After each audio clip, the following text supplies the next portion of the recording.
In the early 18th century, amidst the sprawling northern Great Plains, lived a young Comanche woman named Naru. Unlike the other women in her tribe who were expected to gather food and prepare medicines, Naru had a different ambition. She wanted to be a hunter, just like the men. She had spent years honing her skills, training herself to track, set traps, and wield weapons with precision. However, despite her intelligence and skill, the men in her tribe, including her own brother Tabe, did not believe she was ready to hunt. Naru's closest companion was her loyal dog, Sarai, who accompanied her everywhere. One day, while practicing her hunting skills, she noticed a deer grazing in the distance.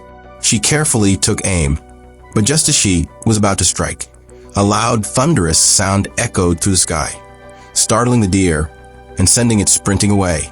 Frustrated but undeterred, Naru and Sarai pursued it. During the chase, Sarai got caught in a metal trap, something unfamiliar to Naru. She quickly freed her companion and tended to his wounds, wondering who had set such a device. As she looked up, she saw something that would change her life forever, a massive object, unlike anything she had ever seen, descending from the sky.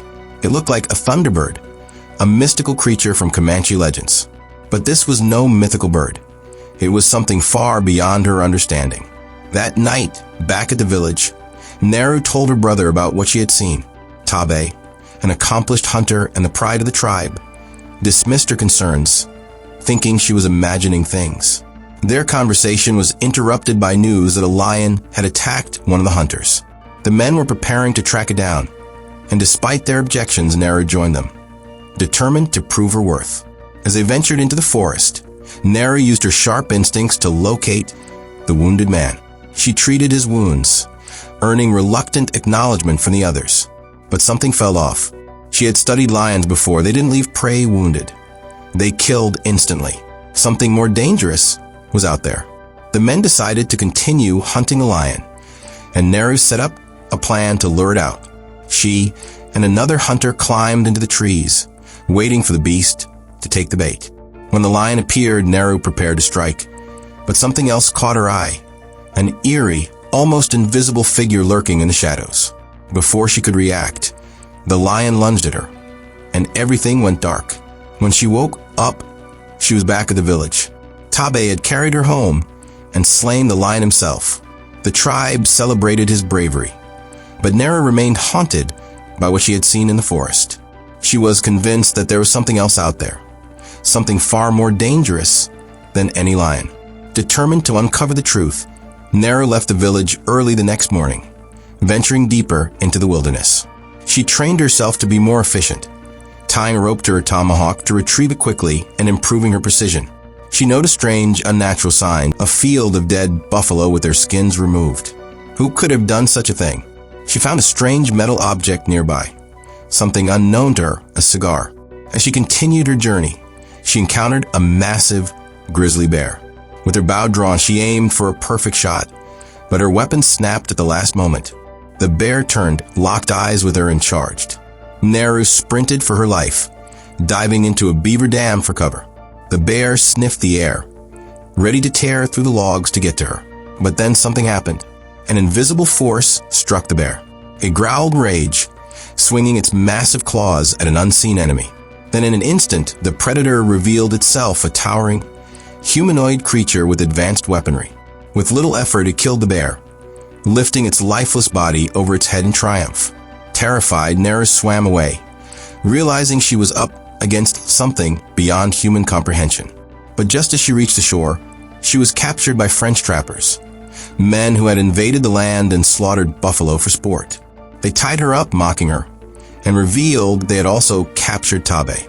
They had seen the creature too and planned to use the siblings as bait to lure it out. Naru and Tabe were left tied to a tree as the trappers waited in ambush. But they had made a fatal miscalculation. The predator did not attack those who were helpless. Instead, it slaughtered the armed trappers one by one in a brutal display of power. Amidst the chaos, Naru and Tabe freed themselves and fled. Tabe retrieved a horse and fought bravely, using his skills to wound the predator. But the alien was too strong. It turned invisible, reappeared behind him, and struck a fatal blow. Naru could only watch in horror as her brother fell. Before dying, he looked at her one last time and said, "Now it's your turn." Overcome with grief but driven by a newfound determination, Naru devised a plan. She had noticed something earlier. The predator relied on heat vision to track its prey. If she could mask her body heat, she could become invisible to it. She recalled how a French trapper had gone unnoticed when he took a special medicinal herb that lowered body temperature.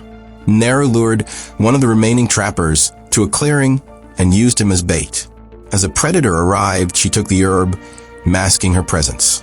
The alien scanned the area but couldn't detect her. Using a stolen flintlock pistol, she fired a shot at its head, knocking off its helmet. She grabbed the helmet and ran to a swamp where she had encountered quicksand earlier. Carefully setting up her trap, she positioned the helmet in a way that its laser-guided targeting system pointed at the swamp. As the predator pursued her, she led it directly into the pit. Struggling to get out, the alien fired its own weapon, unaware that the targeting system had been redirected. The projectile shot straight back at its head, killing it instantly. Victorious, Naru carried the predator's severed head back to her village. This time, her people did not doubt her. They celebrated her as a hero, recognizing that she had done what no one else could. She had not only proven herself as a warrior, but had also avenged her brother. As the tribe honored her, Naru stood tall, knowing that she had become more than just a hunter.